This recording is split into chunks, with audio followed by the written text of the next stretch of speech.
Hello दोस्तों, क्या हाल है। तारीख आज 22 जून 2026, दिन सोमवार, हिंदी तिथि अष्टमी है। और आइए बात करते हैं आज के मुख्य समाचार में देश भर की तमाम बड़ी खबरों पर नजर डालते हैं। देखिए, आज के दिन को विश्व वर्षावन दिवस के रूप में मनाया जाता है और आज के कुछ बड़े इवेंट देखिए। हिमाचल प्रदेश में मिड डे मील वर्कर आज 22 जून को हड़ताल पर जाएंगे। C2 के बैनर सचिवालय तक निकालेंगे रैली। वहीं छत्तीसगढ़ में सोमनाथ स्वाभिमान यात्रा की शुरुआत होने जा रही है। छत्तीसगढ़ से 1000 विशिष्ट जन जाएंगे सोमनाथ धाम। आज 22 जून को रवाना होगी ट्रेन। और आज 22 जून को यूपी फिरोजाबाद आएंगे सीएम योगी। 658 करोड़ की 81 परियोजनाओं का लोकार्पण और शिलान्यास करेंगे। वहीं अलीगढ़ का भी दौरा होने जा रहा मुख्यमंत्री योगी आदित्यनाथ का। 2256 करोड़ के विकास कार्यों को यहां भी मंजूरी मिली है। और यहां राजा महेंद्र प्रताप सिंह विश्वविद्यालय का निरीक्षण भी करेंगे सीएम योगी। यूपी संभल में भी गंगा दशहरे मेले को लेकर 22 से 25 जून तक रूट डाइवर्जन रहेगा। और यूपी के रोडवेज कर्मचारियों ने भी आज 22 जून को होने वाला आंदोलन टाल दिया है। हरियाणा कैबिनेट में आएगी हरियाणा टीचर्स ट्रांसफर पॉलिसी। आज 22 जून को इस पर फिर से चर्चा होगी। वहीं छत्तीसगढ़ में निर्माण श्रमिकों के बच्चों की पढ़ाई का पूरा खर्च अब छत्तीसगढ़ सरकार उठाएगी। आज 22 जून से इस योजना के लिए ऑनलाइन आवेदन शुरू हो चुके हैं। इच्छुक आवेदक श्रम विभाग के इस ऑनलाइन पोर्टल के माध्यम से आवेदन कर सकते हैं। वहीं झारखंड में आज से शुरू होगी नमो एम्बुलेंस सेवाएं, जिसमें झारखंड के यहाँ के वासियों को इन आधुनिक एम्बुलेंस में ये सब कुछ फैसिलिटी मिलेगी। इसके अलावा टोल फ्री नंबर की भी घोषणा की जाएगी आज एम्बुलेंस सेवा शुरू होने के बाद। ये झारखंड सरकार का प्लान है। और वहीं देखिए, टीचर्स यानी अध्यापकों ने भी उत्तराखंड में टीटी अनिवार्यता को लेकर आज आंदोलन तेज करने की चेतावनी दी। 22 जून को सचिवालय कूच की तैयारी कर रहे हैं। 7 राज्यों का समर्थन मिला है। इन सभी राज्यों के टीचर्स आज ये आंदोलन से जुड़ेंगे। वहीं मौसम विभाग का कहना कि आज 22 जून से मानसून ने फिर से पकड़ी रफ्तार। अब अगले 12 घंटों के अंदर देश के 17 राज्यों में भारी बारिश आंधी तूफान का अलर्ट रहेगा। इतने दिन मानसून रुका हुआ था, लेकिन अब वापस मानसून सक्रिय हो चुका है। तो आगे मैं आपको बताऊंगा और भी पूरे मौसम समाचार विस्तार से।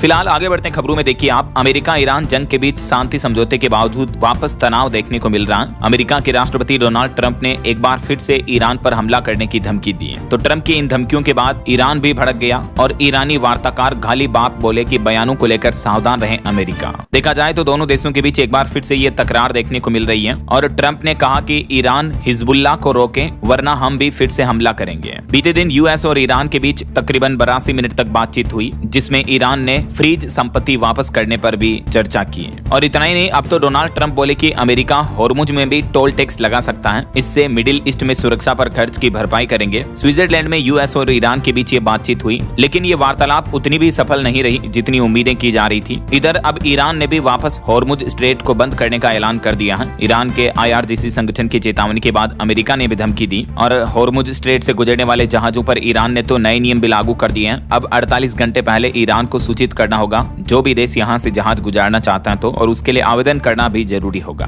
तो ट्रंप ने ईरान को धमकी में एक तो ये कहा कि होर्मुज रूट अगर ईरान ने बंद किया तो फिर ईरान बचेगा नहीं। ट्रंप ने नई धमकी दी और बोला कि अमेरिका खुद होर्मुज से टोल टैक्स वसूलेगा और तेल पर भी कब्जा होगा अब अमेरिका का। ईरान के द्वारा होर्मुज बंद करने की धमकी पर ईरान को ही मिटा देने की चेतावनी दे दी ट्रंप ने एक बार फिर से। और ये भी कहा कि जरूरत पड़ने पर 20% तेल पर अमेरिका कब्जा करेगा। तो ऐसे में रिपोर्ट सामने आ रही कि होर्मुज स्ट्रेट अगर फिर से बंद होता है तो LPG गैस, पेट्रोल, डीजल वगैरह इन चीजों के दाम फिर से बढ़ जाएंगे। और चल रहे इस तनावी माहौल के बीच होर्मुज खुलने से पहले ही भारत सरकार ने भी एक बड़ा फैसला लिया। रूस और UAE से तेल खरीद को बढ़ा दिया हमारे देश भारत ने भी, ताकि अमेरिका पर निर्भरता कम रहे। ऐसा तो ये तो जंगी हालात चल रहे हैं। और चलिए आगे बढ़ते खबरों में। देखिए आप, अगला अपडेट, भारतीय नौसेना की ताकत बढ़ने वाली है। इंडियन नेवी को मिले 3 स्वदेशी युद्धपोत, जिसमें एक तो है INS दूनागिरी। ये एडवांस ब्रह्मोस मिसाइलों से लेस है, रडार भी इसे नहीं पकड़ पाएगा। दूसरा है INS संशोधक। ये लगातार 12,000 किलोमीटर तक चल सकता है, इसकी कैपेसिटी काफी ज्यादा है। और इसके अलावा तीसरा एक और एंटी सबमरीन INS अग्रय भी बीते दिन रविवार को भारतीय नौसेना में शामिल हुआ। खास बात यह है कि इन्हें हमारे ही देश में डिजाइन किया गया और बनाया गया है। और INS अग्रय की खासियत यह है कि ये भारतीय तट रेखा के पास मौजूद दुश्मन पनडुब्बियों को नष्ट कर सकता है। प्रधानमंत्री नरेंद्र मोदी ने बीते दिन पश्चिम बंगाल के कोलकाता से इन सबको इंडियन नेवी में शामिल किया। और कोलकाता में ये 3 मेड इन इंडिया युद्धपोत लॉन्च करते हुए PM बोले कि ताकत का मतलब आत्मनिर्भर होना है। और बीते दिन आपको पता होगा अंतर्राष्ट्रीय योग दिवस था। इस मौके पर भी पश्चिम बंगाल के कोलकाता में PM मोदी ने हजारों लोगों के साथ योगा किया और एक नया वर्ल्ड रिकॉर्ड बना दिया। इस मौके मौके पर पीएम बोले कि 70 की उम्र में भी 50 जैसा दिखें, ये योग की ताकत है, योग इसमें मददगार है, यह हम सबको जोड़ता है। पीएम मोदी ने योग के 5 आसन किए और लोगों को भी योगा सिखाया, घूम घूम कर लोगों को योगा कराया। ये तस्वीरें आप देख सकते हैं। बोट और स्विमिंग पूल में भी कई जगहों पर आसन देखने को मिले और भारतीय सेना के जवानों ने भी 14,000 फीट की ऊंचाई पर योगाभ्यास किया। तो ये कुछ योग डे के मोमेंट्स रहे। चलिए अगला अपडेट देखिए। गृह मंत्री अमित शाह ने लॉन्च किया नया मोबाइल ऐप, जिससे सड़क पर फिंगरप्रिंट स्कैन करके लोगों का रिकॉर्ड जांच सकेगी पुलिस। जी हाँ, केंद्रीय गृह मंत्रालय की तरफ से यह अभिज्ञान नामक एक नया मोबाइल ऐप लॉन्च किया गया है, जिसके जरिए पुलिस को अगर किसी भी संदिग्ध व्यक्ति पर शक है तो जांच एजेंसियां मौके पर ही उसके फिंगरप्रिंट स्कैन करके किसी भी व्यक्ति का आपराधिक रिकॉर्ड जांच सकेगी। यह ऐप अभी 1 करोड़ से भी ज्यादा फिंगरप्रिंट रिकॉर्ड वाले राष्ट्रीय डेटाबेस से जुड़ा है। हालांकि इसके कानूनी दायरे में आने पर भी सवाल उठ रहे हैं। और देखिए बड़ी खबर, उत्तर प्रदेश के अयोध्या राम मंदिर फर्जीवाड़ा जांच में 140 पन्नों की एसआईटी रिपोर्ट सामने आने के बाद अब हलचल बढ़ गई। चढ़ावा चोरी के मामले के विस्तृत तथ्य और साक्ष्य भी जोड़े गए इस रिपोर्ट में। एसआईटी ने अपनी रिपोर्ट कंप्लीट करके यूपी की योगी सरकार को सौंप दी है और अभी यूपी सरकार ने चंपत राय समेत 150 लोगों को, जो कि ज्यादातर राम मंदिर ट्रस्ट से जुड़े हैं, उनको अयोध्या छोड़कर बाहर नहीं जाने की चेतावनी दी है। तो सीएम योगी के पास आज ये विस्तृत रिपोर्ट आ जाएगी। एसआईटी ने 7 पेन ड्राइव में कई डिजिटल साक्ष्य, फोटो, तस्वीरें भी रिकॉर्ड में सुरक्षित रखी हैं। और इस मामले पर विपक्ष ने तंज कसते हुए कहा कि अब कहीं राम मंदिर चढ़ावा की ये चोरी की रिपोर्ट ही चोरी न हो जाए। अखिलेश यादव ने एसआईटी को भी अलर्ट किया। दिल्ली के पूर्व सीएम केजरीवाल भी बोले कि चोरी में कई बड़े लोग शामिल हैं। तो अभी राम मंदिर चढ़ावा चोरी मामले में प्रारंभिक जांच रिपोर्ट आने के बाद एसआईटी ने मुकदमा दर्ज करने की तैयारी भी शुरू कर दी है। जिन लोगों पर शक है उनके खिलाफ एफआईआर भी दर्ज होगी। केजरीवाल ने तो कहा कि अभी तक इस मामले में किसी पर एफआईआर दर्ज क्यों नहीं हुई, आखिर किसे बचा रही है सरकार। चलिए अगली खबर देखिए दोस्तों। एलपीजी गैस कनेक्शन वालों को सरकार ने एक बार फिर से अलर्ट किया और कहा कि 30 जून तक करा लें बायोमेट्रिक वेरिफिकेशन ई-केवाईसी, वरना आपका एलपीजी रसोई गैस का सब्सिडी का पैसा भी रुक सकता है। उज्ज्वला योजना और सामान्य दोनों ही तरह के ग्राहकों की सब्सिडी बंद हो जाएगी जिन्होंने अपनी ई-केवाईसी कंप्लीट नहीं की है। तो और खबर देखिए, भारतीय रिजर्व बैंक आरबीआई ने देश के किसान भाई लोगों को बड़ा तोहफा दिया और केसीसी यानी किसान क्रेडिट कार्ड के नियमों में कई अहम बदलाव किए हैं। देश के किसानों को आसान और समय पर लोन उपलब्ध करवाने के लिए अब आरबीआई यानी भारतीय रिजर्व बैंक ने ये केसीसी योजना के लिए नए दिशा निर्देश जारी किए हैं। और ये नया सिस्टम जो है ये देश के सभी commercial bank, small finance bank और आरआरबी यानी क्षेत्रीय ग्रामीण बैंक और ग्रामीण शहरी बैंकों पर लागू होगा। नए नियम 1 जनवरी 2027 से ही लागू होंगे, जबकि पुराने लोन पहले की व्यवस्था की ही तरह चलते रहेंगे। अब ये देखिए आप क्या बदला इस केसीसी योजना में, क्या क्या चेंजेस किए गए हैं। एक तो नए नियमों के तहत किसान क्रेडिट कार्ड को 6 साल की अवधि वाली एक संयुक्त क्रेडिट सुविधा के रूप में दिया जाएगा अब किसान भाई लोगों को। और भी डिटेल पॉइंट्स आप देख सकते हैं इसके बारे में। बिना गारंटी के इस योजना में किसानों को 2 लाख रुपए तक का एग्रीकल्चर लोन अब मिल पाएगा। तो इस योजना में बदलाव से किसानों को और क्या क्या बेनिफिट होंगे इसके बारे में भी जानकारी आप चेक कर सकते हैं। चलिए अगला अपडेट देखिए। भारत और ईरान के बीच अगले सप्ताह बातचीत होगी। ब्रिक्स ऊर्जा समिट में तेल खरीद के मुद्दे पर भी चर्चा होगी। ये भारत सरकार प्लान कर रही है क्योंकि पेट्रोलियम मंत्री अगले सप्ताह गुरुग्राम में ब्रिक्स ऊर्जा सम्मेलन में भाग लेंगे। वहीं देश के वाणिज्य मंत्री पीयूष गोयल का भी कहना कि भारत और ईयू यानी यूरोपीय यूनियन के बीच इसी साल दिसंबर तक एफटीए पर हस्ताक्षर हो जाएंगे और ये जो एफटीए यानी फ्री ट्रेड एग्रीमेंट है ये अगले साल फरवरी मार्च से लागू हो जाएगा। फ्री ट्रेड एग्रीमेंट यानी मुक्त व्यापार समझौते को लेकर वाणिज्य मंत्री ने अपडेट दिया कि भारत यूरोपीय संघ के बीच एफटीए मार्च 2027 तक लागू हो सकता है। इसके अलावा अभी तो भारत और ब्रिटेन के बीच भी व्यापार समझौते को लेकर बातचीत चल रही है। एआई रिसर्च और व्यापार पर चर्चा होगी। अगले महीने 15 जुलाई से ही भारत ब्रिटेन दोनों के बीच सीईटीए लागू होगा। और खबर है दोस्तों, बीते दिन देश भर में नीट यूजी का री एग्जाम हो चुका वापस। ओएमआर सीट में कैद हुआ 22 लाख से भी ज्यादा छात्रों का डॉक्टर बनने का सपना। अच्छी बात यह रही कि कहीं कोई पेपर लीक वगैरह की खबरें नहीं देखने को मिली क्योंकि इस बार सुरक्षा व्यवस्थाएं काफी टाइट थी। कई जगहों पर स्टूडेंट ने कहा कि 1 मिनट देर से पहुंचे उन छात्रों को भी एग्जाम सेंटर में एंट्री नहीं दी गई। कई जगहों पर गेट पर रोती हुई छात्राओं की तस्वीरें भी देखने को मिली। कुछ एग्जाम सेंटर्स पर हिजाब और कलावा को लेकर भी विवाद देखने को मिला। और पेपर लेवल को लेकर अभ्यर्थियों का फीडबैक ये रहा कि फिजिक्स का पेपर थोड़ा टफ था, बायोलॉजी आसान थी। मध्य प्रदेश में तो चेन और इयरिंग्स भी उतरवाए गए लड़कियों के, बटन कलावा वगैरह भी काटे गए। और कुछ पॉलिटिक्स के अपडेट देखिए दोस्तों। पश्चिम बंगाल के बाद अब महाराष्ट्र की राजनीति में भी काफी हलचल देखने को मिल रही है। उद्धव गुट को एक ही दिन में दोहरा झटका लगा। सांसद आष्टीकर और निम्बालकर अब शिंदे ग्रुप के साथ आ चुके हैं। शिवसेना के 6 बागी विधायकों में से 2 सामने आए। निम्बालकर ने कहा कि मैं शिंदे के साथ हूं और नागेश पाटिल बोले कि उद्धव से वो नाराज नहीं है। शिवसेना प्रमुख उद्धव ठाकरे बोले कि मैं सबसे माफी मांगता हूं कि मैंने गद्दारों के लिए वोट मांगे। बागियों पर बरसे उद्धव ठाकरे और संजय राउत का भी बचाव किया उन्होंने। कुछ और राजनीतिक तंज भी देखने को मिल रहे हैं कि ऑपरेशन टाइगर सफल रहा। उद्धव गुट में टूट पर महाराष्ट्र के मुख्यमंत्री देवेंद्र फडणवीस ने भी ये तंज कसा। शिंदे बोले कि मैं अधूरा काम नहीं छोड़ता। वहीं कॉकरोच जनता पार्टी का जो अभी दिल्ली में जंतर मंतर पर प्रदर्शन चल रहा है, तो पार्टी समर्थकों का कहना कि आज तीसरे दिन भी ये प्रदर्शन जारी रहेगा। सीजेपी के फाउंडर अभिजीत ने किसानों से भी अब इस प्रदर्शन में अपना समर्थन मांगा और स्टूडेंट्स से कहा कि परीक्षा के बाद भी आंदोलन से जुड़े रहें। चलिए खबर है राजधानी दिल्ली में अब सुबह 4 बजे से कई रूटों पर बढ़ेगी डीटीसी बसों की संख्या। एयरपोर्ट और स्टेशन के लिए बेहतर कनेक्टिविटी होगी। वहीं दिल्ली में अब तय होगी अधिकारियों की बड़ी जिम्मेदारी। हालिया आग की कई घटनाओं के बाद अब एलजी यानी दिल्ली के उपराज्यपाल की तरफ से ये बड़ा फैसला लेते हुए सख्त दिशा निर्देश भी जारी किए, देख सकते हैं आप। और खेल समाचार पर खबर है भारत की विमेंस T20 वर्ल्ड कप 2026 में पहली हार हुई। साउथ अफ्रीका 6 विकेट से जीता। केप ने 81 रन के साथ 2 विकेट भी लिए। और रोहित शर्मा भारत का फास्टेस्ट 200 प्लस रन चेज करने वाले खिलाड़ी बन चुके हैं। 128 बॉल रहते जीत हासिल की रोहित शर्मा ने द्रविड़ को भी पीछे छोड़ा। गिल 6ठी बार प्लेयर ऑफ द सीरीज घोषित हुई है। भारत ने चेन्नई में खेले गए तीसरे वनडे में अफगानिस्तान को जो 9 विकेट से हराकर सीरीज को 3-0 से अपने नाम कर लिया था। उस मैच के हाइलाइट्स हैं। चलिए खबर है राजस्थान में संविदा नर्सों के समर्थन में सड़क पर उतरे कर्मचारी संगठन। काउंटिया चिकित्सालय में जोरदार विरोध प्रदर्शन देखने को मिला। राजस्थान में अभी संविदा नर्सों की सेवाएं समाप्त किए जाने का आंदोलन और तेज हो चुका है। वहीं मुख्य निर्वाचन आयुक्त ने भी राजस्थान के बीएलओज की तारीफ की। बोले कि देश में उन्होंने नंबर 1 रिकॉर्ड बनाया।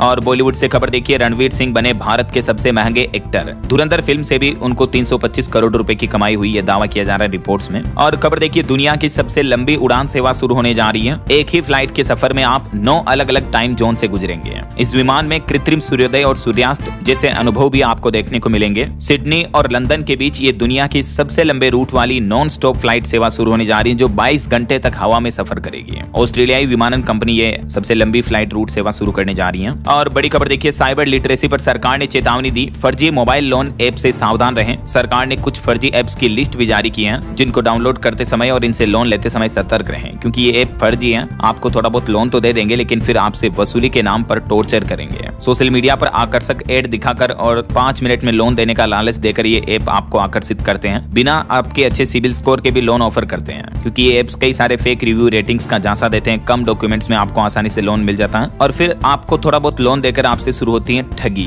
और एक्सटॉर्शन यानी वसूली की जाती है आपको ब्लैकमेल करते हुए। ऐसे में आप ये डिफरेंस देख लीजिए कि जो फेक ऐप होते हैं और जो रियल लोन देने वाले ऐप होते हैं उनमें फर्क क्या होता है। फेक ऐप आरबीआई अप्रूव्ड नहीं होते हैं, जबकि रियल ऐप आरबीआई रेगुलेटेड होते हैं, एनबीएफसी से अप्रूव्ड होते हैं। तो आप उनकी policy guidelines terms condition check करके ही लोन के लिए अप्लाई करें। और भी लोन ऐप से जुड़े ये 7 सेफ्टी टिप्स जरूर चेक कर लें और जो ऑफिशियल ऑथोराइज्ड बैंक हैं उन्हीं से लोन के लिए अप्लाई करें, है ना। बहरहाल अभी तो कुछ और महत्वपूर्ण और काम की खबरें देखेंगे दोस्तों, लेकिन फिलहाल वक्त तो चला है आज के ताजा मौसम समाचार जानने का। और हाँ, एक छोटी सी रिक्वेस्ट आपसे ये है कि अगर आप डीएलएस न्यूज चैनल से अभी तक भी जुड़े नहीं हो तो जुड़ जाइए। चैनल को सब्सक्राइब करके बेल आइकन जरूर दबा देना और इस वीडियो पर एक लाइक और शेयर भी कर देना, ताकि आपको रोजाना की ताजा खबरें, महत्वपूर्ण मुख्य समाचार, काम के न्यूज अपडेट सबसे पहले आपके मोबाइल पर मिलते रहेंगे। आप खुद चैनल पर जाकर देखना दोस्तों, आपको पता चल जाएगा कि हाँ, डीएलएस न्यूज चैनल पर आपको किस तरह की डेली काम की न्यूज, काम के इंपोर्टेंट अपडेट्स तारीख वाइज मिल जाते हैं। हर रोज सुबह 4:30 बजे वीडियो आ जाता है, जिसमें तारीख वाइज आपको सभी बड़ी खबरों के अपडेट्स मिल जाते हैं। बाकी और भी जब भी सरकार की तरफ से कोई भी नया नियम आता है या कोई नई सरकारी योजना आती है, कोई नई स्कीम आती है, कोई भी सरकार की तरफ से बड़ा ऐलान आता है, तो सबसे पहले दिन में अपडेट में आपको डीएलएस न्यूज चैनल पर बता देता हूँ। और आगे भी मैं आपको इसी तरह के रेगुलर अपडेट्स देते रहूंगा। ये आपके अपने डीएलएस भाई का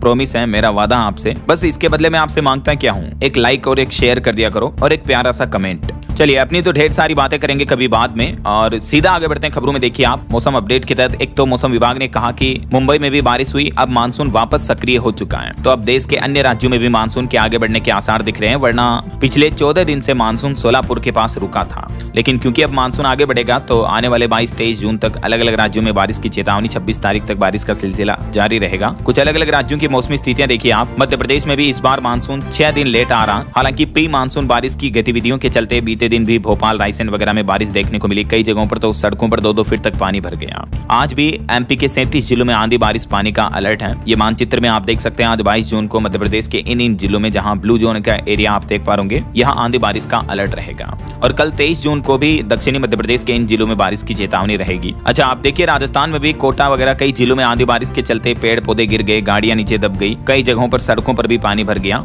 और राजस्थान में भी आज 22 जून को आधे राजस्थान में बारिश की चेतावनी है। और कल 23 जून को भी राजस्थान के कुछ उत्तरी और पूर्वी जिलों में बारिश का अलर्ट रहेगा। और बिहार का मौसम देखिए 14 जिलों में लू जैसे हालात बन सकते हैं, जबकि 10 शहरों में बारिश हो सकती है। बिहार की राजधानी पटना में तो 27 जून तक स्कूलों में भी छुट्टियां घोषित कर दी गई है, 8वीं तक के क्लासेज नहीं चलेंगे। भीषण गर्मी के अलर्ट के बाद ये प्रशासन ने आदेश जारी किया है, क्योंकि बिहार में अभी ज्यादा बारिश नहीं हो रही कई जिलों में, इस वजह से वापस लू चलने लगी, गर्मी का माहौल दिख रहा है। हालांकि अगले 7 दिन 22, 23, 24 जून से लेकर 26 जून तक मौसम का हाल क्या रहेगा बिहार में, जानकारी आप देख सकते हैं। वहीं उत्तर प्रदेश में भी कई जिलों में भीषण गर्मी पड़ रही है। ये तस्वीरें देख सकते हैं, कई जगहों पर चिड़ियाघरों में जानवर भी पानी से खेलते नहाते नजर आए इतनी गर्मी के बीच। और यूपी में मानसून 25 जून को एंट्री कर लेगा, ये मौसम विभाग की तरफ से लेटेस्ट अपडेट जारी किया गया। और पंजाब के भी 7 जिलों में आंधी बारिश का अलर्ट है। चंडीगढ़ में भी बादल छाए रहेंगे। पहाड़ी राज्यों की बात करें तो उत्तराखंड के 6 जिलों में बारिश की संभावना, 2 जिलों में मौसम शुष्क रहेगा, 8 शहरों में बौछारें भी पड़ी।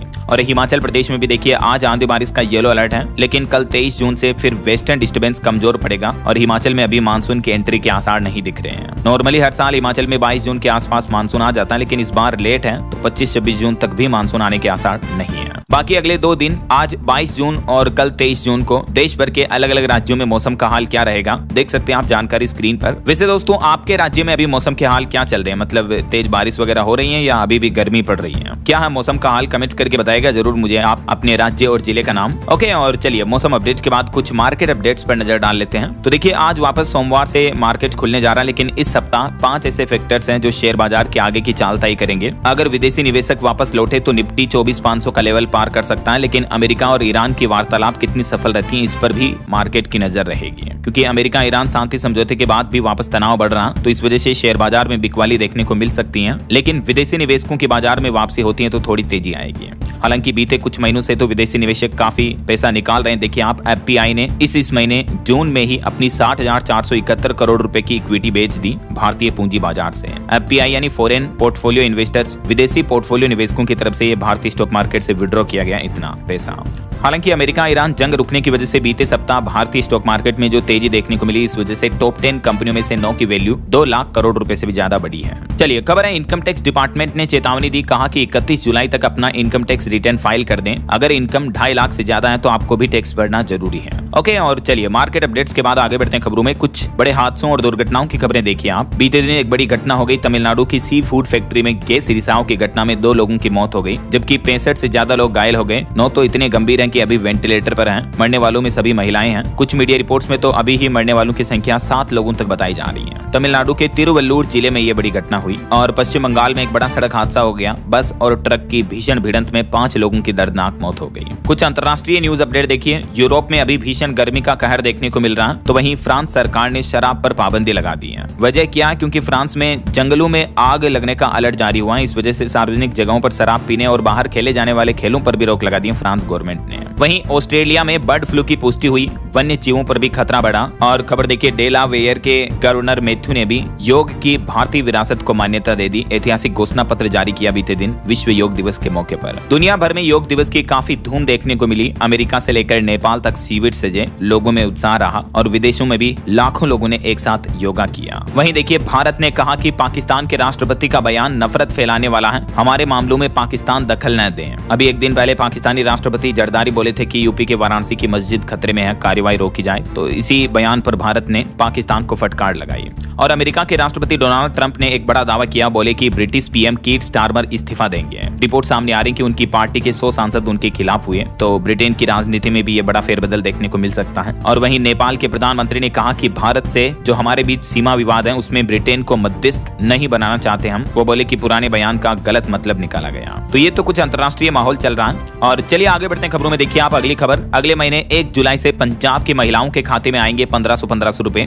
3 महीने का पैसा एक ही बार में मिलेगा। पंजाब के मुख्यमंत्री भगवंत मान सरकार की तरफ से यह बड़ी घोषणा की गई है। राज्य में मावा धिया सत्कार योजना शुरू होने जा रही 1 जुलाई से ही। और इसके तहत एससी वर्ग के महिलाओं को हर महीने 1500 रुपए मिलेंगे, जबकि सामान्य श्रेणी की भी महिलाओं को हर महीने 1,000 रुपए दिए जाएंगे। देख सकते हैं आप इस योजना के बाबत ज्यादा जानकारी भी। पंजाब के मुख्यमंत्री बोले कि इस योजना का पैसा सीधे महिलाओं के खातों में आएगा। 97% महिलाओं को इसका फायदा मिलेगा। इसके अलावा हाल ही में पंजाब के मुख्यमंत्री भगवंत मान ने एक और बड़ी घोषणा ये भी की है कि राज्य में 10 लाख निर्माण मजदूरों का मुफ्त पंजीकरण होगा। 15 करोड़ का खर्च खुद भगवंत मान सरकार उठाएगी। वहीं खबर है राजस्थान की राजधानी जयपुर से दरभंगा तक अमृत भारत एक्सप्रेस ट्रेन शुरू हुई। खातीपुरा मेगा कोचिंग टर्मिनल से बढ़ेगी ट्रेनों की क्षमता। वहीं बिहार में नया बिल्डिंग बायलॉ 2026 कानून लागू होने जा रहा है, जिसके तहत नियमों के उल्लंघन पर अब बिल्डर्स की खेड़ नहीं, सीधा उन्हें ब्लैकलिस्ट किया जाएगा। बिहार सरकार द्वारा रियल एस्टेट बिल्डर्स के लिए ये नई पॉलिसी लाई गई है, नया कानून लागू किया गया है। और बिहार के नए कॉलेजों में भी दर्शन शास्त्र की पढ़ाई शुरू करने की मांग की जा रही है। एमपी भीम सिंह ने उच्च शिक्षा मंत्री को इस बारे में पत्र भी लिखा। वहीं खबर है बिहार में दियारा की बदलेगी तस्वीर। 13 नई पीसीसी सड़कों से ग्रामीण कनेक्टिविटी बेहतर होगी।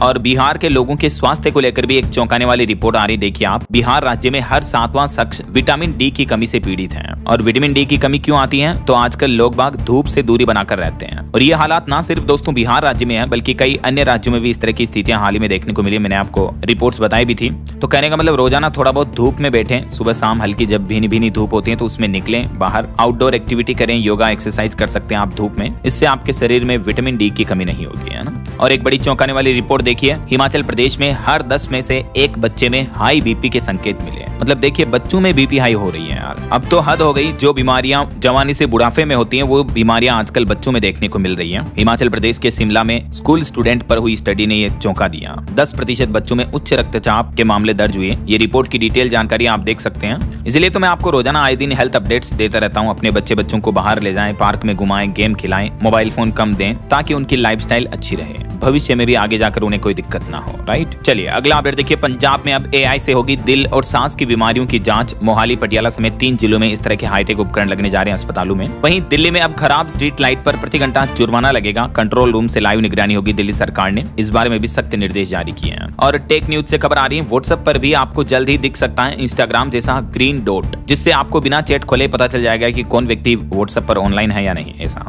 और खबर है राजधानी दिल्ली से एक चौंकाने वाली रिपोर्ट आ रही कि फुटपाथों पर अतिक्रमण की वजह से पैदल चलना खतरनाक होता जा रहा। पिछले 4 साल में 2524 पैदल राहगीरों की जान चली गई। हाल ही में आपको पता होगा सुप्रीम कोर्ट ने भी अपने फैसले में फुटपाथ पर पैदल चलने वाले लोगों के अधिकारों को मौलिक अधिकार बताया था। इसके बाद ये सर्वे रिपोर्ट सामने आ रही कि फुटपाथ पर कई लोग कब्जा करके रखते हैं। इस अतिक्रमण की वजह से पैदल चलने वाले लोगों का एक्सीडेंट बढ़ जाता है, ऐसा। वहीं खबर है झारखंड में 30 जून से घर घर पहुंचेंगे बीएलओ। बिना डॉक्यूमेंट सिर्फ फॉर्म पर हस्ताक्षर करके वोटर लिस्ट में नाम जोड़ पाएंगे। और खबर है उत्तराखंड में अब अंतर्राष्ट्रीय मानकों पर होगी बंजी जंपिंग। नियमों की अनदेखी पर लाइसेंस भी रद्द किया जाएगा। बंजी जंपिंग की दुर्घटनाओं पर रोक लगाने के लिए उत्तराखंड सरकार ने यह सख्त नया आदेश जारी किया है। चलिए यूपी के कुछ अपडेट देखिए दोस्तों। उत्तर प्रदेश में मातृ मृत्यु दर घटाने के लिए लागू होगा तमिलनाडु राज्य का मॉडल। मेडिकल कॉलेजों में होंगे अधिकतम प्रसव। यूपी सरकार ने यह प्लान किया।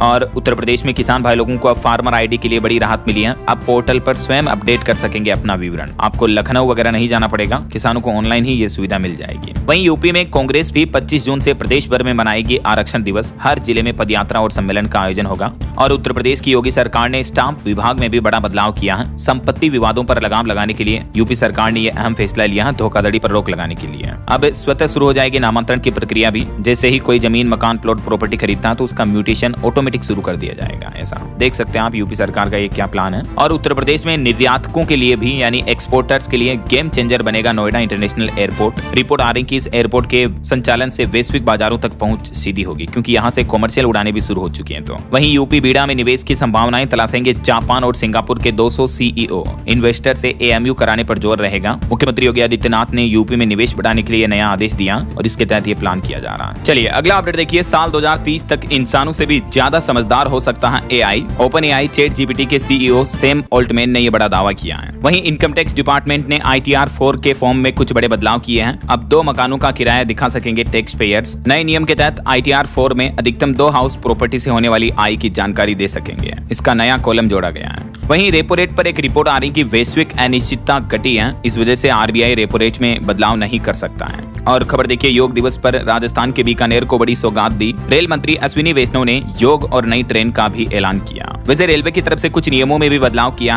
अब बिना टिकट यात्रा करने पर आपको 250 के बजाय 500 रुपए जुर्माना देना पड़ेगा। रेलवे ने जुर्माने से जुड़े नियमों में यह संशोधन यानी बदलाव किया है। और किसी पुरुष के महिला कोच में घुसने पर 2500 रुपए तक का दंड लगेगा। रेलवे एक्ट की धारा 137 और 38 में ये प्रमुख बदलाव किया है, जिसके तहत देख सकते हैं आप जानकारी। ट्रेन में बिना अनुमति सामान बेचने पर भी जुर्माने की राशि को बढ़ाकर 2000 से 5000 रुपए तक कर दिया है। 13 सालों बाद रेलवे का कहना है कि ये जुर्माने की राशि बढ़ाई गई है। वहीं खबर है आतंकी खतरे के बीच सीआईएसएफ ने बड़ा कदम उठाया। अब जम्मू कश्मीर के जेलों की सुरक्षा सीआईएसएफ के जवान संभालेंगे। जम्मू की भलवाल सेंट्रल जेल के बाद 5 और जेलों की सुरक्षा भी अब सीआईएसएफ के हवाले होगी इन जेलों की। वहीं पश्चिम बंगाल में अब दंगा फैलाने वालों की खेर नहीं, दंगा करने वाले और सार्वजनिक संपत्ति को तोड़फोड़ करने वालों से वसूली की जाएगी, उनकी संपत्तियों को जब्त करके। पश्चिम बंगाल की शुभेंदु सरकार भी यूपी सरकार की तरह ये कानून लेकर आ रही है, नया विधेयक लागू किया जाएगा। और खबर देखिए, गोवा माइनिंग घोटाला मामले में ईडी ने सिंगापुर तक फैली 1023 करोड़ की संपत्तियां जब्त की। 5237 करोड़ की काली कमाई का दावा किया जा रहा है। हॉर्मुज रूट से भारत के लिए एक खुशखबरी आई। 8.5 लाख मीट्रिक टन तेल लेकर 3 भारतीय टैंकर जहाज लौट रहे हैं भारत की तरफ, जिससे आम लोगों को राहत मिलेगी। वहीं देखिए, यूपी झांसी में योगमय दिखे सीएम योगी। योग दिवस के मौके पर हजारों लोगों के साथ योगाभ्यास किया। इस मौके पर प्रधानमंत्री नरेंद्र मोदी बोले कि योग सिर्फ व्यायाम नहीं है, बल्कि मानव आत्मा की अभिव्यक्ति है। वहीं खबर है ब्रिक्स देशों के सुरक्षा प्रमुखों की आज बैठक होगी। ईरान, चीन समेत कई देश इसमें शामिल होंगे। भारत की अध्यक्षता में ये बैठक होने जा रही है आज सोमवार को। अजीत डोभाल इस बैठक की अगुवाई करेंगे और इसमें कई अहम मुद्दों पर चर्चा होगी। वहीं खबर है हरियाणा में कृषि फीडरों के लिए नया बिजली आपूर्ति शेड्यूल जारी हुआ। किसानों को इतने घंटे मिलेगी इलेक्ट्रिसिटी। अब सुबह 7 से दोपहर 3 बजे तक बिना पाबंदी बिजली मिलेगी। और भी बिजली को लेकर हरियाणा सरकार द्वारा जारी ये गाइडलाइंस आप चेक कर सकते हैं। वहीं खबर है मुंबई में बेस्ट कर्मचारियों की हड़ताल खत्म हुई। शिंदे से मुलाकात के बाद कर्मचारियों ने फैसला लिया, आज सोमवार से वापस बसें दौड़ेगी। वहीं पश्चिम बंगाल की राजनीति से खबर है झटकों से उभर नहीं पा रही है टीएमसी। अब सिउली पंचायत में भी 8 सदस्यों ने टीएमसी से इस्तीफा दिया। और विपक्ष से कांग्रेस अध्यक्ष मल्लिकार्जुन खड़गे बोले कि पीएम मोदी देश को तो डोनाल्ड ट्रंप दुनिया को बर्बाद कर रहे हैं। मल्लिकार्जुन खड़गे ने तंज भी कसा। और देखिए, पश्चिम बंगाल के जलपाईगुड़ी में भी भीषण सड़क हादसा हो गया। बस और लॉरी की टक्कर में 6 लोगों की मौत हो गई, 26 यात्री घायल हो गए। वहीं खबर है राजस्थान के सीकर में खाटू श्याम जी में बनेगा नया रेलवे स्टेशन। रेल मंत्री अश्विनी वैष्णव ने यह बड़ी घोषणा की। और खबर आ रही है कि अब मंदिरों में डिजिटल डोनेशन का सिस्टम लागू हो सकता है। अयोध्या राम मंदिर में गड़बड़ी के आरोपों के बाद अब मध्य प्रदेश में इसको लेकर एक्सपर्ट कमेटी भी बनेगी। वहीं छत्तीसगढ़ सरकार ने फैसला लिया। छत्तीसगढ़ राज्य के योग अध्यक्ष बोले कि स्कूली पाठ्यक्रम में भी योग अनिवार्य होगा। कुछ एजुकेशनल अपडेट्स देखिए। उत्तर प्रदेश के तकनीकी संस्थानों में 1 अगस्त से शुरू होगी नई कक्षाएं। AICTE ने जारी किया शैक्षणिक कैलेंडर। बिहार के युवाओं के लिए भी बड़ी खुशखबरी है। अल्पसंख्यक कल्याण विभाग में 1076 पदों पर भर्ती होगी। और इस सप्ताह की कुछ और टॉप गवर्नमेंट जॉब्स देखिए। SBI PO की 1500 वैकेंसी निकली है। UPSC ने भी ग्रेजुएट्स की 400 भर्तियां निकाली हैं। 6000 से भी ज्यादा नौकरियां निकली हैं इस सप्ताह में टोटल। ओके, और अंत में आज के राशिफल पर नजर डाल लेते हैं। देखिए, कर्क राशि वालों का रुका हुआ इनकम सोर्स दोबारा शुरू हो सकता है। और वृष राशि वालों की प्रॉपर्टी और गाड़ी खरीदने की योजना भी आज बन सकती है। और भी कुछ अलग अलग राशियों का राशिफल आप देख सकते हैं स्क्रीन पर। और हाँ दोस्तों, आप मुझे कमेंट करके बताइए कि इंसुलिन का प्रयोग किस बीमारी के उपचार के लिए किया जाता है। कमेंट में बताइए ABCD which is right option. Let me know in the comment box. सही जवाब देने वाले लोगों को रैंडमली सेलेक्ट होने पर DLS न्यूज टीम की तरफ से शानदार सरप्राइज गिफ्ट जीतने का मौका मिलेगा। और इसी के साथ ही अगर आपको वीडियो अच्छा लगा तो इसे लाइक करना, शेयर भी करना। DLS न्यूज चैनल को सब्सक्राइब करके बेल आइकन जरूर दबा देना, रोजाना ऐसी इंफॉर्मेटिव जानकारियां, महत्वपूर्ण समाचार देखते रहने के लिए। ओके, ख्याल रखिएगा अपने आप का, अपने परिवार का। मिलेंगे अगले नेक्स्ट अपडेट में। तब तक के लिए जय हिंद, जय भारत, वंदे मातरम।